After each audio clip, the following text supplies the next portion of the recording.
Well, hey, Vision.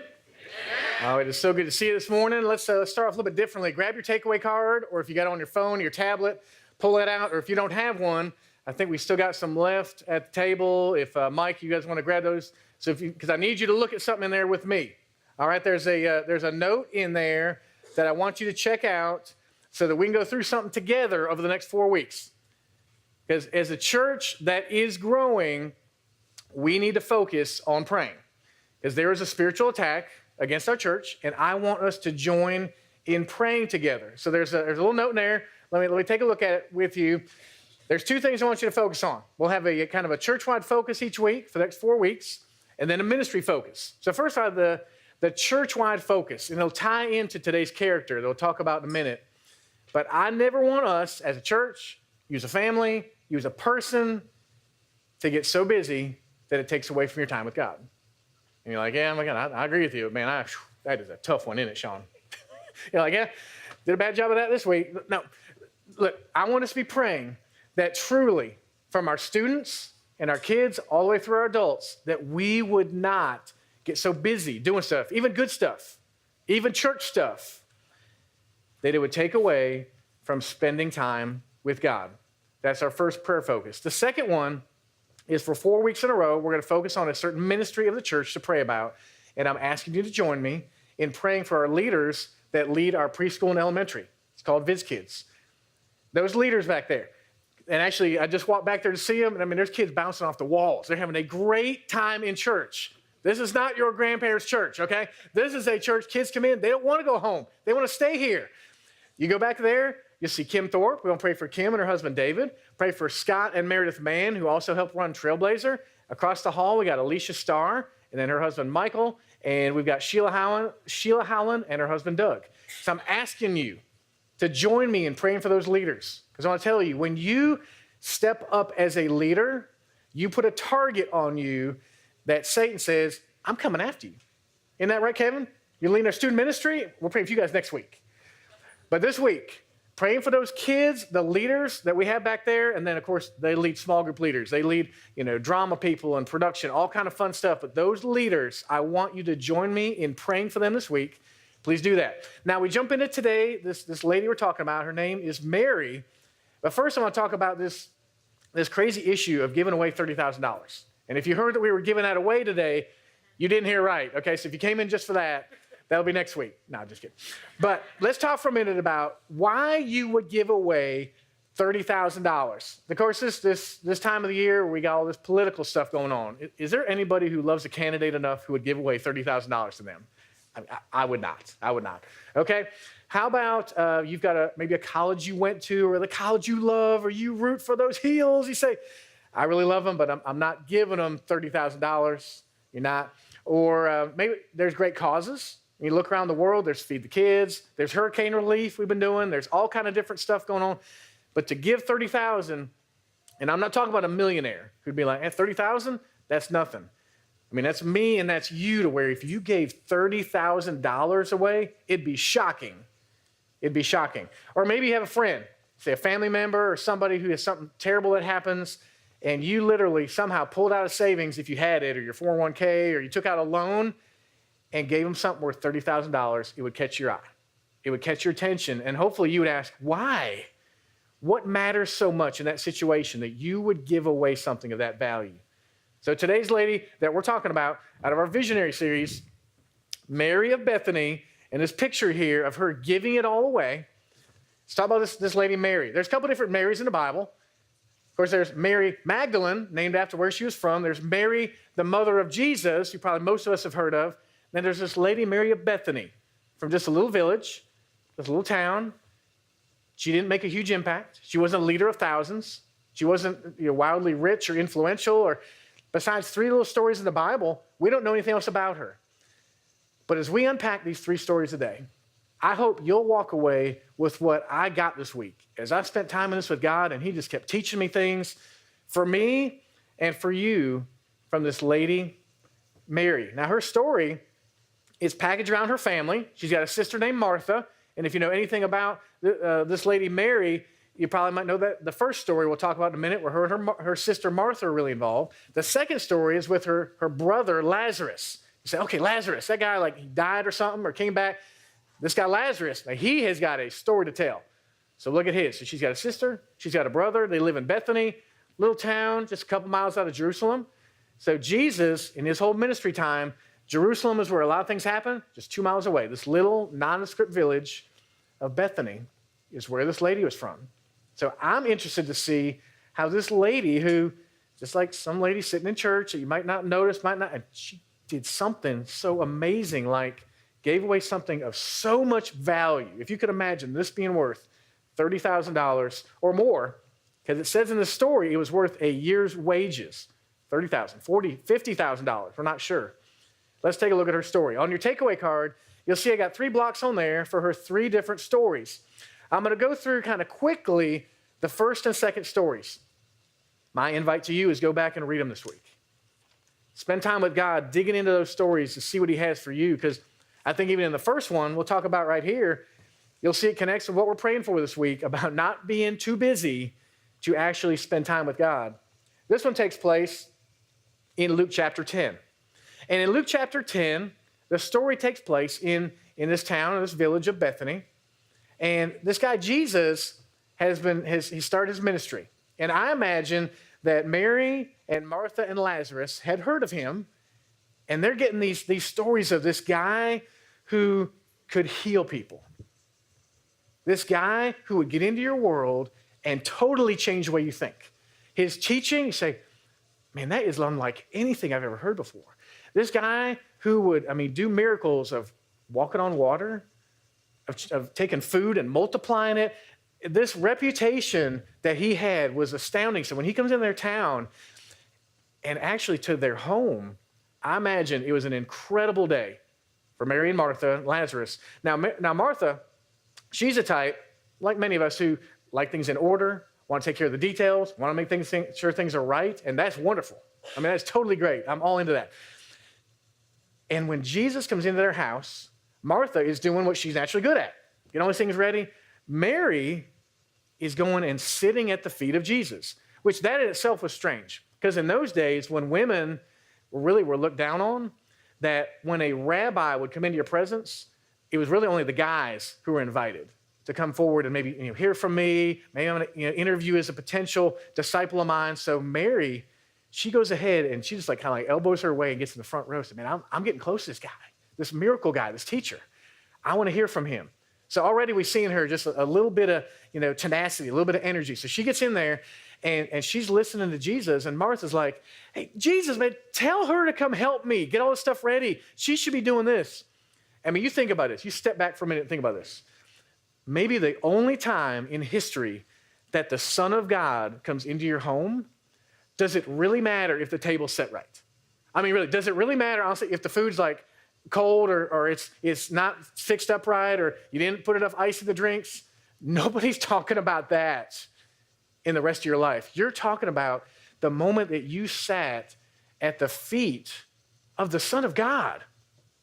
So Mary, she got it in that moment. You go to the second story. Second story takes place in John chapter 11. And this one actually takes place really close to the third story. So the second story, where, again, you got Mary, you got Martha, you got Lazarus. Lazarus is sick. He is really, really sick. In fact, they think he's going to die, and he is going to die. Now, Jesus, he's about 20 miles away. So Mary, Martha, they send somebody to go and tell him, said, Jesus, you got to come. We've seen you heal people. We've heard of the power you have. Can you please come? And it's interesting. You see the emotion in this that Jesus, he cares about this family. So I'm thinking in my mind that they've interacted even more than just that one time. That as he's come through the town, they've talked more, they've laughed, they've done life. They're growing in their faith. They're like, somebody go tell Jesus that Lazarus is dying. 20 miles is about one day's journey. Now, anybody here interested in walking 20 miles in one day? I read that in the Bible, man, those days, they were walking. We're like, man, I got to drive 20 miles, and I'm complaining. They would walk 20 miles. So this guy, this deliverer of information, goes 20 miles. It takes about a day to walk out to where they were. And as Jesus is there talking to his disciples, this guy comes up and says, we need you to come to Lazarus. He's dying. Now, Jesus, I mean, he's so brilliant. He's taking this information. He's trying to teach his disciples. And in his mind, he's also thinking, what am I going to do in that town? And what is the right timing? And you see in verse 6 of this, and I encourage you to read the whole story. This 40 verses. I'm not going to go through the whole thing, the whole story. But in verse 6, you see the word so. And the word so, when it says, so when Jesus heard that Lazarus was sick, he stayed there for 2 more days. You're like, wait a second, that doesn't make sense. Jesus heard he was sick. Jesus should have got up and gone. Jesus didn't get up and go. And it wasn't by accident. And it wasn't that he wasn't sure about the timing. Jesus had in his mind a plan. That's why it says so. In fact, when you see earlier in his ministry that he heals a blind man, and someone, I don't know if you remember the story, the guy was born blind, and someone said, why was this guy born blind? And Jesus said, he was born blind so the glory of God could come out of his life. You're like, so out of something bad, not only something good happens, God intends for something good to happen. So Jesus said, so we'll get going when I'm ready to get going. So they wait 2 days. They head to Bethany. So you figure there was the first day of travel by the delivery of the information, 2 days of waiting, and 1 more day of travel to get back. They get to the town, and Jesus walks up, and Martha comes running out. She's like, Jesus, man, he died. I mean, if you could have come earlier, I believe you could have saved him. I mean, you see the faith in that, even that Martha believes that. And Jesus, he says, okay, well, actually, go back and get Mary. So Martha goes back to the house, and you see him there. It says, hey, the teacher, Jesus, wants to talk with you. So I think that Jesus, man, he saw something in Mary. He's like, man, both these ladies got faith, but I really want to see even how Mary reacts. And Mary comes on out. She gets down on his feet again, like the first time in the house. She gets down on his feet. She's like, Jesus, I believe you could save him. And Jesus, he says, okay, let's go to the tomb. And they're like, no, man. It's been 4 days. Jesus like, I know exactly how long it's been. And he's thinking in his mind, I know the exact moment he died, and I had a plan for this. So they go to the tomb, and he's like, open it up. And they're like, no, man, you don't open the tomb after 4 days. That guy's stinking. That guy is dead. There's rotting flesh in there. You don't do that. Remember, Jesus said, so. So they open the tomb up, and he says, Lazarus, come out. And this dead man comes back to life and comes walking out. You think about in that moment what that did for Mary's faith. I mean, it had been here, but I mean, it went to levels she never could have believed. Now, don't miss this. This is so cool.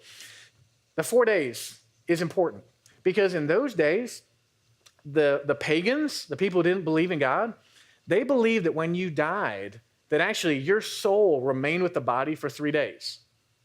So Jesus, when he was coming on this road back to Bethany to raise Lazarus from the dead, I believe he had in his mind the people that Mary was praying for, saying, God, show yourself to these people. Show yourself to my neighbors. Show yourself to Aunt, Sally, who doesn't know you. Show yourself. Little did she know, she was praying, and Jesus was answering it by delaying, because when he came back, if he'd have raised Lazarus on day 2 or day 3, the pagans have been like, well, yeah, the soul is still there. You just kind of awoke it. Jesus said, no, I'm going to kind of play within your rules a little bit, and I'm going to wait outside of your 3 days, and then I'm going to heal him. So how about this? When Lazarus is healed, when he's raised from the dead, I wonder what the conversation was like later that night when Mary, she's like hanging out with some of the disciples, because that's natural. They came into town, they're hanging out together. And so imagine Philip, one of the guys. She's like, Philip, man, what happened back in the town? And Philip was like, man, it's so strange. Jesus said to wait. He said to wait. And she's like, you mean he calculated it this way? And he said, yeah. And I think Mary had this light go on, like, this is why Lazarus died. This is why Jesus waited. Oh, and I wonder if she thought back, if you know stories in the Bible at all, to when Peter had the miraculous catch of fish. You remember this one, that Peter was fishing all night? No fish. And the next morning, when Jesus looks and said, hey, man, toss the net on that side. And the guys are like, who is this crazy man? This is early in Jesus' ministry, Luke chapter 5. They're like, man, what's the teacher doing telling us about fishing? He doesn't know fishing.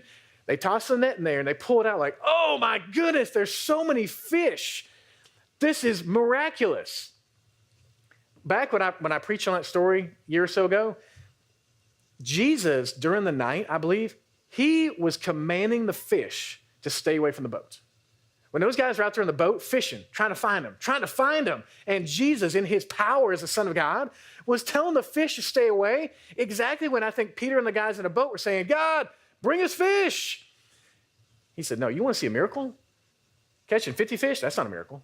Catching 550 fish when you'd caught none all night, that's a miracle. So I wonder if Mary, sitting there talking to Philip, she's like, so you mean when I was praying for God to save Lazarus, he was actually letting him die so that when he raised him from the dead, it'd be way beyond anything I could imagine.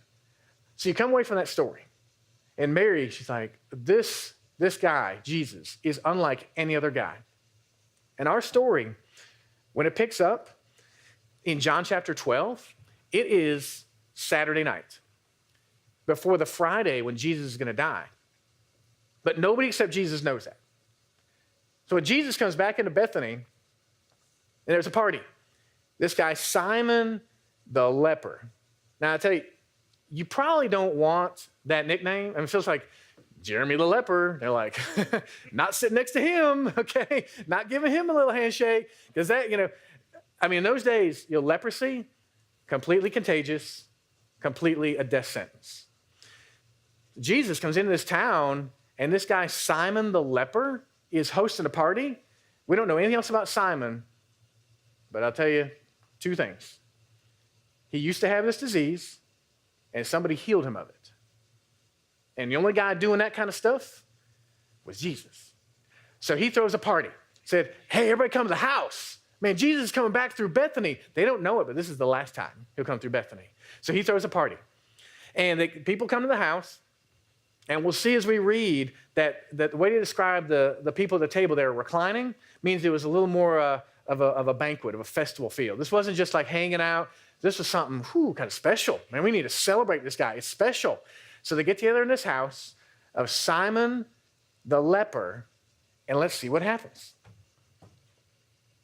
Starting off, verse 1 of John chapter 12 says, 6 days before the Passover. Passover's coming on Friday. So it's telling us this is Saturday night before when Jesus is going to die. Jesus came to Bethany where Lazarus lived, whom Jesus had raised from the dead. And here a dinner was given in Jesus' honor. Martha served, while Lazarus was among those reclining at the table with him. Then Mary, she took a pint of pure nard, an expensive perfume. Now let's talk about this for a minute. Let's imagine that this is the expensive perfume. I'm not sure exactly what the size or the look, but Mary comes to the party with a specific intention. Okay, she's not coming there just to listen. She's not coming there just to serve. She's coming there because I believe God prompted her. And God prompted her to buy something. Now, this something isn't just a normal something. We're going to see here in a minute. This thing cost a year's worth of wages. I mean, you imagine if I'm carrying this around now in today's terms saying this is worth $30,000 to $40,000, $50,000. And you're like, Matt, what are you doing with that? Put it in the safety deposit box. Or why'd you even buy it in the first place? What are you going to do with something like that? And I wonder with Mary, at some point when God prompted her to, first I'm wondering, how'd she get that much money? Had she been saving for years? Had she sold something of value? Had she gone out and worked a second job? Because God prompted her and said, I need you to do something. And maybe she didn't even know what the something was at that point. But when the day came and God said, hey, go into the little shops in town, because the nard would come actually from out of town. You had to import it from the mountains in India. It was extremely valuable. And she imagined the day when she went to the bank or underneath her mattress and pulled out the equivalent of you pulling out $30,000. And you're like, okay, God, like, you really want me to go buy something like this? And maybe that happened weeks before that. Maybe it happened the day before. I don't know. But at some point, she went and bought it and had it on a shelf somewhere and was waiting for this night. So there's a party. She comes to the party. It says Mary took about a pint of this pure nard, an expensive perfume. She poured it on Jesus' feet. What you're getting out of this is, again, she's into this kneeling. I mean, something has moved her to where it's worth it to her for the third time now to get down at his feet. I mean, if you're like me, you don't bow for too many people. You didn't get on your knees for too many people. Guys, I mean, maybe you did it one time, right? Hoping. But in general, we're not getting on our knees for people. So Mary comes in and gets at Jesus' feet. Again, I think kind of crowding her way in to where the guys were hanging out at the table, and she finds her spot because she knows who this is. She gets to his feet. She pours it out. Says she poured it on his feet, wiped his feet with her hair, and the house was filled with the fragrance of the perfume. You look at some of the other accounts in here too, it also says that, I guess there's so much of it, she also put some on his head. So what she's doing is she is honoring him. Oh my goodness. I mean, the smell is beautiful. The act of what she's doing is so humble. And even what she's doing with her hair is like radical, because they're like, ladies don't put their hair down back then. So when she lets her hair down and wipes his feet, I mean, she is like crossing the line, getting into space, getting at feet, using her hair, something so expensive. It's shocking. People are like, what is this lady doing? Why is she doing this? It says, but one of Jesus' disciples, Judas Iscariot, who was later to betray him, objected, saying, hey, why wasn't this perfume sold? And we could give it to the poor. We could feed so many people with this. It was worth a year's wages. And I have to admit, on one hand, you're thinking it's pretty crazy. I mean, if someone came in here to Vision, they're like, hey, I just dumped out something that was worth $50,000. I'd be like, what were you thinking? But when God gets a hold of your heart, it's not you thinking anymore. It's God thinking through you. Well, verse 6 says this guy Judas, he didn't say this because he cared about the poor, because he was a thief. As keeper of the money bag, he used to help himself to what was put into it. So his motives are totally off. It's so ironic because he's the guy who spent 3 years with Jesus. This is a lady who spent maybe 3 times, maybe a little bit more with Jesus, and she's the one on track. This is the guy walking with Jesus every day. Well, verse 7, Jesus says, leave her alone. It was intended that she should save this perfume for the day of my burial. You're like, burial? Man, you're only like mid-30s. I mean, you're not dying anytime soon. And he's like, you guys just don't understand. I'm dying next Friday. He didn't tell him that. But he knows that his days are numbered. And what she is doing is she is symbolically preparing his body for death in 6 days. The honor that's given to him there is amazing. He says, you'll always have the poor among you, but you won't always have me. And definitely don't get out of that. He doesn't care about the poor because Jesus loves the poor. Jesus loves defending the defenseless. And he's saying there's also a priority system here. And he said, no matter what poor you've got, no matter what rich you got, smart you got, there's another level of honor. He said, I'm the one to honor.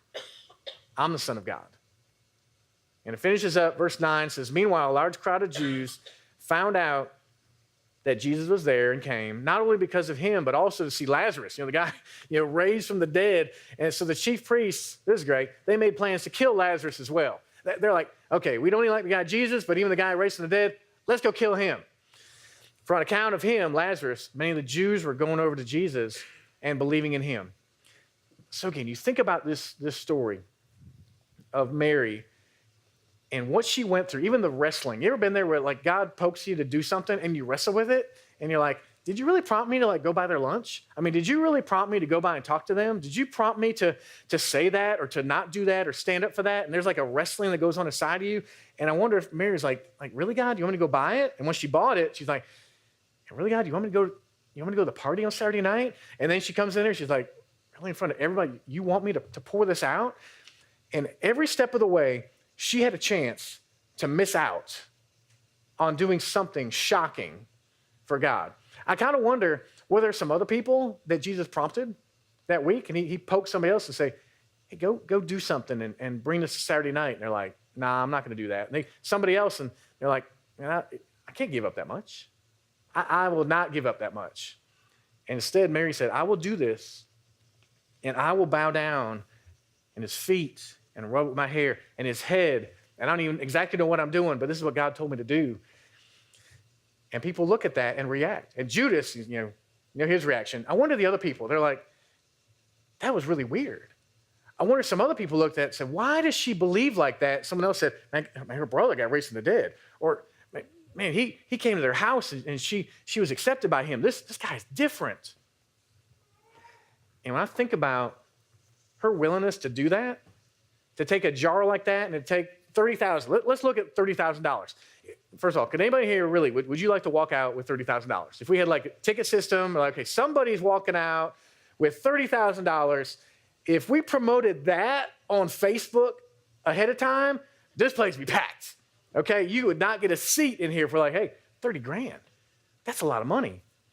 You bet that's a lot of money. So when somebody does something like that, it catches my attention. It is indeed shocking. Now, I want us to think about our reaction to it. Because here at Vision, we got the same Jesus. We got the same power of God in this place as they had. In fact, Jesus said, honestly, it's even better because we have the Spirit of God living inside of us. So literally, if you love Jesus and follow him, you've got God's Spirit inside of you. So there's all kind of indications of God's power working in our church. So my ask to you then is, how do you react to that? Do you look at a Mary like that and say, that's stupid. Hey, good for her. Man, that's so great. She's got faith like that. Well, I was praying this week about, how much to share. And I even asked a friend last night, I said, man, what do you think about me sharing this? Because I want to be transparent, but I never want to be like, look at me, because honestly, it's look at Jesus. It's, look at this guy right here. The resurrection is better. That's our visionary. And I said, well, okay, God, then I'll share. Because when God put it on my heart and then on Meg and on our family to leave where we were and come plant a church, it was pretty scary. It was a moment where we had to decide, are we willing to sacrifice for this? And when you got something in front of you, you're like, hey, I'm willing to sacrifice. And then it like faces you and you're like, ooh, man, I'm not really sure. So when I left and came to plant a church and we made sacrifices and we gave up things. And in fact, I gave a stable, salary and benefits, all these pieces to start kind of putting them together as a church plant. And so last night, when I wasn't the headless horseman, before that, I was doing some calculating. And I jotted down how much I would have made if I just kept my job and just cruised along and said, hey, this is great. I'm serving Lord. And instead, God said, no, man, I want you to pour something out for me. And so in January, about 2.5 years ago, when I resigned, I said, I'm going to plant a church. So I calculated, okay, how much would I have had and how much do we have? And the reality is I poured out about $70,000. I said, God, I will leave that behind in the difference that I would have made and the difference that I have made, and I'm glad. And I believe Mary, when she poured it out and she didn't walk away thinking, oh my goodness, what have I done? She walked away and said, wow, look what God did. Oh, and we're still talking about it today. So my ask to you is that you pray about what that looks like in your world. Because God's not asking you to, I don't think, to give up your job and become a pastor. I don't think so. He might be, but I think he's asking you to be a part of a team, part of a family that God is working through, and that's going to look different for each one of us. But it is going to require a sacrifice. So indeed, at our church, when we say give, and Bill painted a great picture of it up here, that you give, honestly, not even just to get back, you give to see God work. And I encourage you in this. When you give to Vision Church, you don't give because you like the pastor. You don't give because we got a great band. You don't give because, man, my kids love it. You don't give because, man, there's friendly faces and, a handsome leader of our student ministry who's got all kind of energy. And you don't give because, man, I like the way this place looks. You give because the same Jesus that Mary knelt at his feet is the same leader that we kneel at. And at times I say, God, if I was away from here in a faraway land, in a cage, in a jungle, as a POW, would I love you the same? And I hope I would. Because I say, God, because then I wouldn't have my church, I wouldn't have my family, and I wouldn't have my stuff. Would I still kneel at your feet? And yes, I think I would. So I ask to you, as you pray weekly, monthly, yearly about what you give at Vision Church, say, God, just you show us what to give, and we'll give it. And Bill, again, paint the picture. It's easy. You give in here. We pass the buckets. You give online. And let me explain for a minute. A tithe is 10%. And that's what the Vanderbilt family commits to. But it's on you to pray and talk to God and say, what is your faith step? Is it smaller? Is it bigger?